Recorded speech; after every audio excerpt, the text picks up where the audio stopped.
kalau dirasa ketua itu menjadi passion, mungkin passion saya sekarang jadi ketua ya.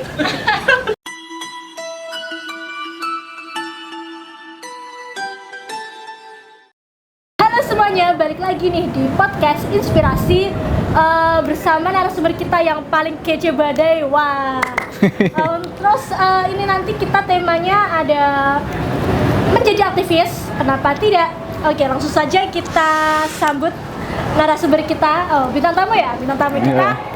Mas Ahmad Fahrudin. Nah, dia ini orangnya cakep dalam organisasi, aktivis juga, terus akademiknya juga keren, Pol, terus public speakingnya juga nanti semoga bisa menginspirasi kalian buat menjadi mahasiswa yang baik, yang kece itu gimana nanti. Amin. Oke, sekarang bisa langsung kita tanya-tanya ke Mas Dimasnya. Mas Dimasnya asal mana, Mas? Dari Sidoarjo. Sidoarjo. Iya. Tapi sekolah di tapi kuliah di UIN ya? Iya. Kenapa nggak milih di Sidoarjo aja? Ya karena pada saat itu saya cuma mengandalkan nilai rapot saya di iya, tes iya. keberuntungan. Iya, bener-bener. Ada kan SNMPTN, terus ada SEPAN. Bener. Tuh saya akhirnya memilih di SEPANnya dan keterima. Alhamdulillah di Tulungagung. Ya alhamdulillah bisa negeri lah. Iya. Negeri. Terus ini semester berapa? Sudah masuk semester 6, ini sudah di penghujung. Mau masuk semester 7. Sibuk-sibuknya ya? Iya, sama-sama sibuk ya. Iya, benar-benar. Oke, Mas Dimas ini selain kuliah itu di sini ngapain aja? Alhamdulillah sejak menjadi mahasiswa baru, saya kan waktu itu COVID ya. Iya. COVID terus gabut sekali, akhirnya memutuskan untuk mengikuti satu organisasi yang saya minati, yaitu Himpunan Mahasiswa Program Studi yang pada saat itu semi online, semi offline juga. Akhirnya ya cuma itu saja yang saya anggap bisa membentuk karakter, karena waktu itu benar-benar online, terus kita juga bingung mau ngapain, cari kerja juga susah. Akhirnya kita coba, ya udahlah, kuliah juga nggak seberapa bisa efektif. Akhirnya mencoba cari kegiatan yang mengusahakan kita berada di satu tempat yang sama gitu. Akhirnya memilih di himpunan itu sejak maba. Selain himpunan itu ada lagi? Sebelumnya mungkin banyak, tapi untuk waktu kuliah ini cuma di himpunan saja. Bisa diceritakan itu pengalaman organisasi yang lain mungkin? Oh, yang sebelumnya alhamdulillah saya aktif organisasi itu sejak SMA, karena awalnya memang sebuah keterpaksaan mengikuti seleksi duta sekolah waktu itu, dan alhamdulillah terpilih dan menjadi salah satu ketua di ikatan duta tersebut, yang akhirnya saya mencoba berkelanjutan ke tingkat kabupaten dan alhamdulillah menjadi finalis duta anti narkoba Kabupaten Sidoarjo pada saat itu. Lalu saya lanjutkan ke beberapa event-event kepanitiaan seperti event turnamen, dulu pernah menjadi ketua pelaksana, dan juga Expo Kampus juga pernah menjadi wakil ketua pelaksana. Dan semenjak itu semangat berorganisasi saya rasa sudah mulai terbentuk di akhir kelas 12 waktu itu. Lalu ya semenjak maba sampai semester sekarang, saya melihat bahwasanya organisasi itu sangat lumayan penting untuk kita minati, untuk kita laksanakan di proses perkuliahan ini. Karena lagi-lagi kita melihat pembentukan karakter pada setiap mahasiswa itu, karena ya kawah candra di muka kalau menyebutnya kan. Ya, itu di SMA saya rasa memang sudah ada, tapi ya ini perkuliahan yang pendidikan yang sesungguhnya, yang terakhir, yang bisa kita nikmati benar-benar kita rasakan itu di perkuliahan. Karena kita akan membentuk karakter, membentuk sifat kepribadian diri dengan cara mengikuti berbagai event, berbagai acara, ataupun dengan cara lain. Misalnya ya kita tidak menyalahkan teman-teman mahasiswa yang lain yang punya minat ataupun pekerjaan yang lain, misalkan kuliah sambil kerja, terus kuliah sambil berkarya, bisa sambil foto-foto. Kalau mahasiswa KPI kan biasanya kayak gitu. Iya. Terus freelance, ya seperti itu sih. Oke, untuk saat ini kan itu tadi ceritanya pas yang di HMPS itu pas corona ya? Ya, Sekarang ini kan udah semester 6, ini masih ikut organisasi atau fokus ke semester yang udah hampir tua ini? alhamdulillah untuk semester 6 kali ini saya artinya sudah tidak aktif lagi di kegiatan di Ormawa ataupun organisasi mahasiswa di internal kampus. Ya. Dalam arti kita ya sama-sama memfokuskan diri untuk semester 7 dan 8 untuk persiapan ya program akhir, terus sempro, magang. Ya Mbak Mita sama-sama mengerti lah, dan akhirnya cuma mengikuti satu kegiatan saja, satu organisasi saja, yaitu organisasi daerah yang waktu itu saya alhamdulillah diamanati untuk tahun ini menjadi ketua umum, walaupun nanti sistemnya kita setengah periode karena ada perpanjangan, ada peremajaan untuk organisasi tersebut. Jadi ya hitung-hitung cari relasi juga, cari pengalaman juga di bidang organisasi daerah, karena untuk waktu 5 semester ini saya habiskan untuk di internal, walaupun juga pernah mengikuti kegiatan eksternal seperti organisasi PMI juga pernah, terus organisasi yang identitasnya sebagai kajian filsafat juga pernah mengikuti. Tapi untuk yang semester 6 kali ini saya fokuskan untuk ya kita fokus belajar lagi lah, untuk bekal kita kembali ke rumah masing-masing, istilahnya seperti itu. Oke. Itu tadi kan banyak sekali ya organisasi yang pernah kami ikuti. Iya. Terus gimana cara memanage waktu kalau misal nih organisasi yang satu ini ada acara, Ada acara, yang satunya lagi ya. juga ada sama-sama pentingnya gitu. Gimana cara membagi waktunya tuh? Sebenarnya untuk pembagian waktu kalau menurut saya fleksibel, karena kalau kita terlalu berpikir dan berpatokan kalau kita tidak bisa membagi waktu, itu salah. Karena ya pernah waktu itu benar-benar crowded istilahnya, atau kesibukan dari berbanyak organisasi itu sama-sama bertabrakan. Tapi kalau kita jalani satu persatu, alhamdulillah bisa jalan. Ya Mbak Mita dulu kan pernah juga waktu itu di Savo ya. Iya, iya benar. Di Savo, terus ada kegiatan PBAK waktu itu. Iya, iya. Tapi sama-sama bisa kan, sama-sama bisa menjalani kan. Iya. Semua itu tergantung ke pribadi masing-masing, gimana cara kita untuk mengatur, mementingkan yang mana pentingnya dulu. Ya kalau istilah anak-anak akademis, skala prioritas. Benar-benar. Ya. Terus tanya lagi nih Mas, misal organisasi ini mengaruh nggak sama nilai akademik? Kayak gara-gara ikut organisasi jadi akademiknya jadi turun gitu, Mas gitu nggak? Untuk hal seperti itu, kalau Mita gimana? Kalau Mita gimana? Aman nggak? Waktu itu kan sempat sama-sama sibuk ya kita. Iya, itu soalnya kalau saya sendiri tuh juga pernah merasa, tapi iya. alhamdulillah nggak merasa banget. Kalau masih Alhamdulillah. Ya untuk kalau pas lagi sibuk-sibuknya, saya kan di semester 1 sampai 4 ya waktu itu. Kita sama-sama sibuk, ikut kepanitiaan dan lain sebagainya. Alhamdulillah untuk nilai kita saya sendiri masih stabil untuk mempertahankan nilai tersebut.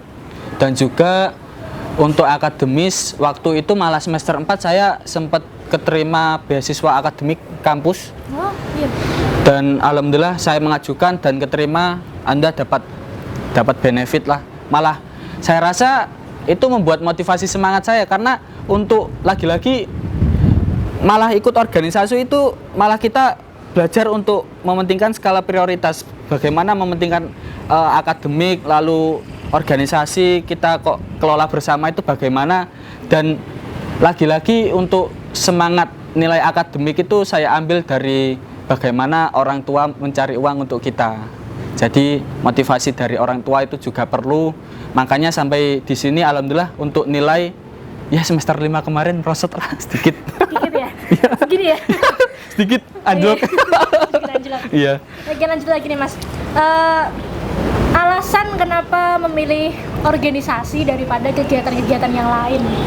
Ya, kalau menurut saya kenapa memilih organisasi, karena lagi-lagi kita dibenturkan pada keadaan yang dimana kalau kita fokuskan untuk kuliah itu sudah tidak fokus dengan yang lain. Karena mungkin dari teman-teman yang fokus di pekerjaan, ya kita tidak menyalahkan karena itu juga menguntungkan diri pribadinya.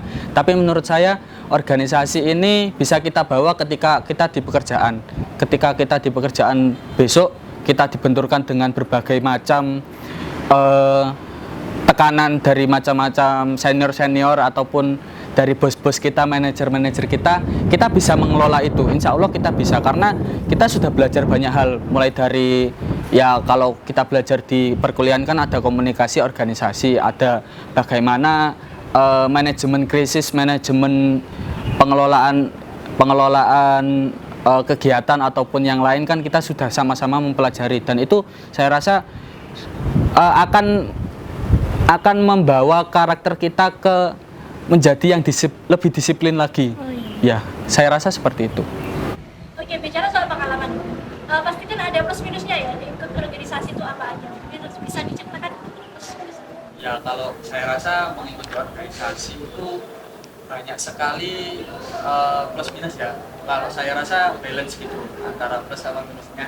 Ya walaupun kalau saya rasa banyak minusnya. Banyak minusnya. Tapi yang perlu diketahui, setiap organisasi itu memiliki identitas dan cara memproses anak-anak yang mengikutinya itu akan sangat berbeda-beda. Ya kalau kita lihat di UKM ada kita itu apa? Satu voice itu nanti ada penerapannya yang berbeda-beda. Nanti di HMPS, DEMA, SEMA, di bidang eksekutif, legislatif, DEMA, SEMA itu nanti akan berbeda-beda cara pembentukan karakter dari setiap organisasi tersebut. Dan yang perlu kita sadari, mungkin kita harus sama-sama mengerti bahwasanya kita harus mencari tujuannya sendiri, bagaimana organisasi bekerja. Ya kalau kita bicara soal plus minus, ya misalkan saya 2 tahun mengikuti HMPS, saya plusnya itu ya kita jadi banyak mempunyai ilmu tentang prodi yang tidak dimiliki oleh mahasiswa lain pada umumnya. Terus yang kedua itu nanti kita punya relasi di dosen-dosen KPI, dosen-dosen luar KPI. Kita juga punya relasi sefakultas, se-UIN, terus ya kita bisa keluar UIN juga untuk mengenal HMPS KPI ataupun KPI yang lainnya. Terus kalau minusnya ya jadi kurang tidur, kurang makan, kurang uang saku. Iya, benar. Kan banyak uang kas kan. Iya, benar. tarikan. Benar sekali. Oke. Masih berkaitan dengan plus minus, ini pasti ada pengalaman sedih dan pengalaman baik dan pengalaman buruk. Bisa diceritakan, Mas? Gimana pengalaman buruknya, pengalaman sedihnya gitu? Baiknya apa buruknya dulu? Baiknya dulu aja. Oke. Baiknya dulu aja. Alhamdulillah kalau pengalaman baik ya kita sama-sama berharap itu ada di setiap kita berproses di organisasi ya, karena kalau kita berharap pengalaman buruk nanti ngenes hati kalau bahasanya. Dihujat terus-terusan. Kalau pengalaman baik, alhamdulillah kemarin itu berhasil goals tembus sponsor yang kita sama-sama bekerja bareng di agenda komite waktu itu. Kita kolaborasi dengan pihak orang Jawa Pos di daerah Tulungagung, Jawa Pos Radar Tulungagung yang berkolaborasi dan didanai sponsornya oleh Bank Indonesia. Wah. Keren sih itu, keren. Ya keren kan. Satu-satunya mungkin HMPS yang bisa menembuskan sponsor sampai Bank Indonesia. Iya, berarti sombong kita. Walaupun kita cuma namanya aja. Tapi suatu kehormatan karena pada saat itu Bapak Wakil Rektor kita kan sudah datang. Terus juga waktu itu kita ya di tahun kita sih sama-sama kita pertama kalinya mengagendakan agenda pengabdian di tingkat HMPS yang diikuti oleh semester 2 dan 4. Itu pertama kalinya di periode kita kita mengikuti pengabdian waktu itu berkolaborasi dengan Ibnu di PPNU kan waktu itu. Iya. Dan juga daerah mana itu waktu itu? Di daerah Blitar ya? Iya, Blitar. Kecamatannya Garum. oh iya benar-benar Garum. Ya, Garum. Waktu itu ya di FDS apa SMP waktu itu? Iya. Ya alhamdulillah waktu itu juga berjalan dengan lancar sesuai dengan rencana ya Mi. Walaupun juga anggarannya susah turun waktu itu. Benar sekali. 3 hari ya kan? Ya 3 hari ya. 3 hari 2 malam. 3 hari 2 malam ya ya. Terus kita juga waktu itu periode kita mencetus berbagai program yang saya ingat dulu kita sama-sama satu periode kan kebetulan saya ingat dulu Anda dan teman-teman divisi lagi pusing-pusingnya karena di tahunku di kepemimpinan Ketua Umum HMS dulu saya mengedepankan konten kan waktu itu Iya, sampai benar-benar. bingung milih ini thumbnail ini hari ini thumbnail ini hari ini thumbnail ini tiap hari harus ada update gitu kan. Iya benar. Dulu gimana? Itu pengalaman buruk ya. Itu menjadi termasuk pengalaman buruk tapi ya nggak sepenuhnya buruk karena juga dari situ kan juga ada sebuah tanggung jawab buat nyelesain tuh. Ya nyelesain karena memang pada saat itu saya tekankan untuk kita sama-sama membuat konten karena KPI itu yang dipandang pasti yang pertama kita melihat dari wajah itu dari identitas akun kita, akun Instagram, akun TikTok dan kita waktu itu juga merilis akun Spotify, website juga kita aktifkan, terus YouTube juga kita aktifkan, kita sering membuat podcast seperti ini ya benar-benar banyak sekali waktu itu akhirnya kita sahabat baru di sini ya. Oh iya. Nostalgia. Ya walaupun mungkin tidak bisa dilanjutkan karena itu benar-benar orang-orang sakti saja yang bisa menjalankan periode kemarin ya. Amin kita. Kalau kita berbicara terkait pengalaman buruk mengikuti organisasi, mungkin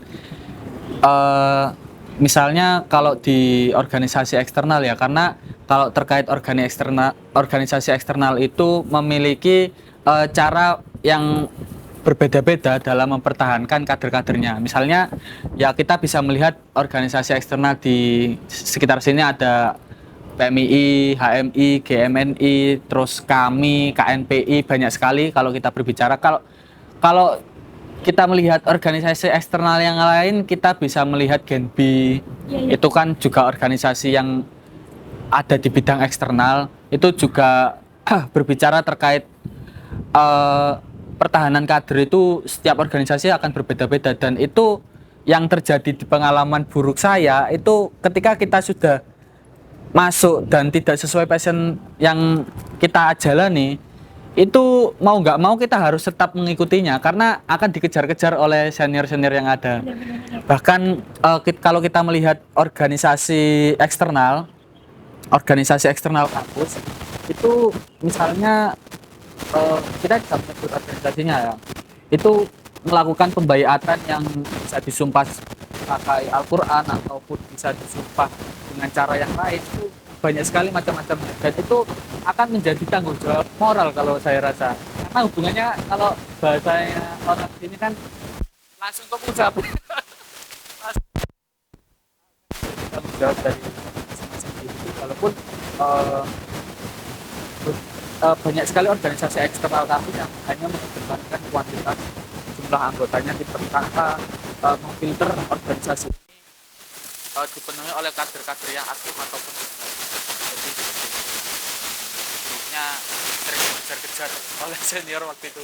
Kalau misalkan kita nggak ada waktu event-event yang ada di organisasi eksternal itu akan dicari, benar-benar dicari dan jaga nih karena mereka tahu kalau kita ini unggul jadi cari ya aku iso terus apa ini Kalau bahasanya Oke. Tadi kan diceritain pengalaman pernah jadi ketua beberapa kali jadi ketua kan. Gimana sih rasanya jadi ketua itu? kalau dirasa ketua itu menjadi passion, mungkin passion saya sekarang jadi ketua ya. Tapi itu saya rasa berlebihan lah, karena menjadi seorang ketua itu kalau saya mengutip dari pembicaraan Ahok, mantan atau sudah lengser itu wali kota gubernur DKI Jakarta waktu itu, kalau Anda ingin tahu karakter seseorang maka jadikanlah atau berilah dia amanat sebagai pemimpin, maka akan keluar sejatinya seorang pemimpin di sifat pribadinya. Dan saya rasa jadi seorang ketua itu lagi-lagi menjadi sebuah tanggung jawab moral yang besar, dan di situ tantangan-tantangan pribadi baik dari tantangan internal diri sendiri ataupun dari anggota kelompoknya, anggota organisasinya, terus kepada masyarakat atau bisa dibicarakan mahasiswa pada umumnya, itu menjadi seorang pelopor ataupun seorang public figure kalau dirasa kita bersama-sama ya, bahwasanya menjadi contoh yang baik, menjadi orang yang harus di depan orang itu harus menjadi baik. Jadi menjadi beban saya rasa memang iya, karena menjadi ya kita kalau keluar sedikit pun sudah dilihat orang gitu. Woi, kita ketua nih. Terus kita punya sedikit kesalahan pasti akan diungkap.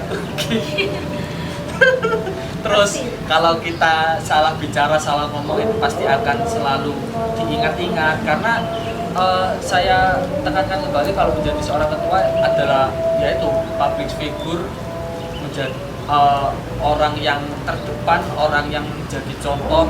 Otomatis kita harus beradaptasi bagaimana menjadi orang yang saya rasa gini, kalau menjadi seorang ketua itu kita tidak memiliki sifat pribadi yang paten atau yang pasti, karena kalau saya rasa menjadi seorang ketua itu kita harus profesional, dan profesional itu kita akan terpaksa untuk memenuhi hasrat atau keinginan seorang masyarakat yang ada atau mahasiswa pada umumnya. Misalnya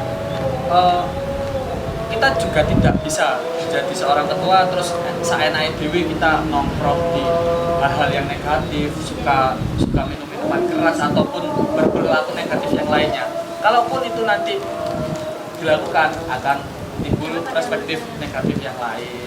Terus menjadi pemimpin nggak boleh arogan, nggak boleh macam ya banyak sekali aturan-aturan moral yang sebenarnya itu sah-sah saja dilakukan oleh seorang pemimpin, karena saya rasa seorang pribadi akan ketika diberikan amanat menjadi seorang pemimpin akan memberikan karakter-karakter atau cara dengan pribadinya masing-masing, dengan caranya masing-masing. Misalnya kita menjadi ketua UKM misalnya akan memberikan bagaimana layaknya atau bagaimana mampunya menjadi seorang pemimpin.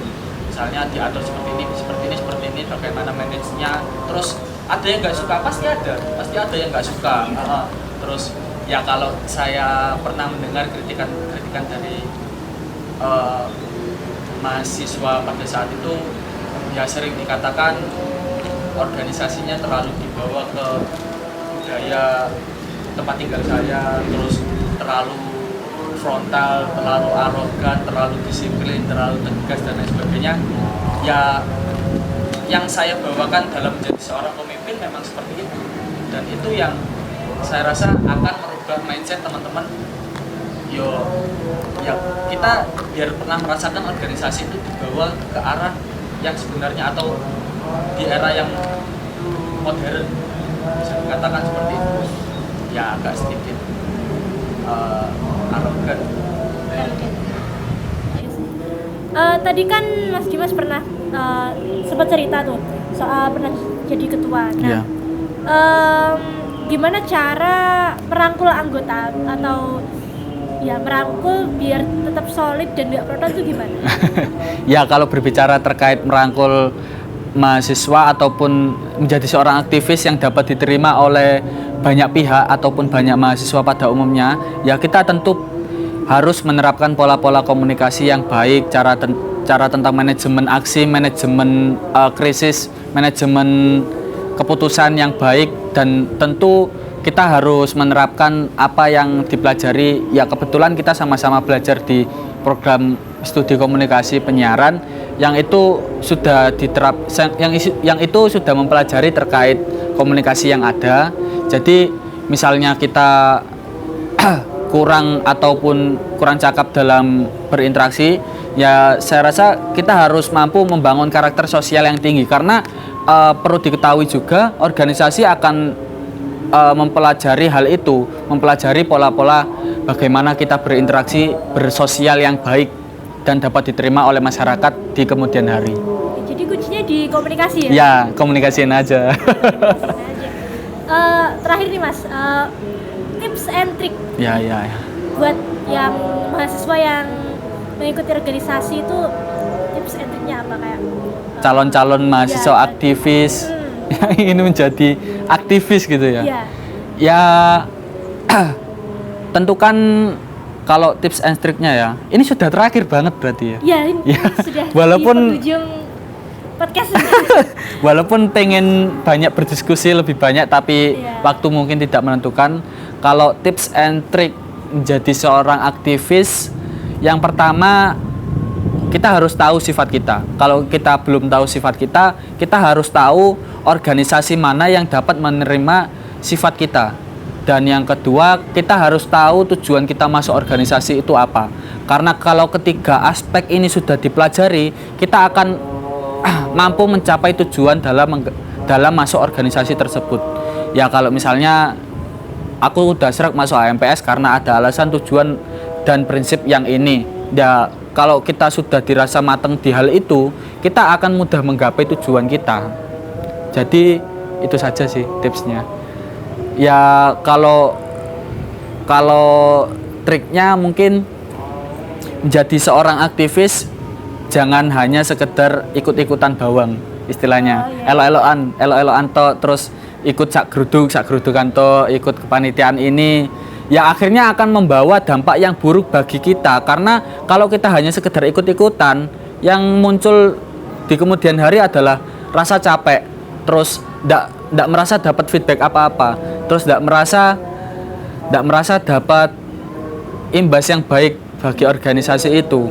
Kalau kita hanya sekedar ikut-ikutan aja, ya mending kita menjadi mahasiswa kupu-kupu yang kita fokus kuliah, fokus akademik, sehingga nanti ya nggak membuat lelah diri kita sendiri lah intinya.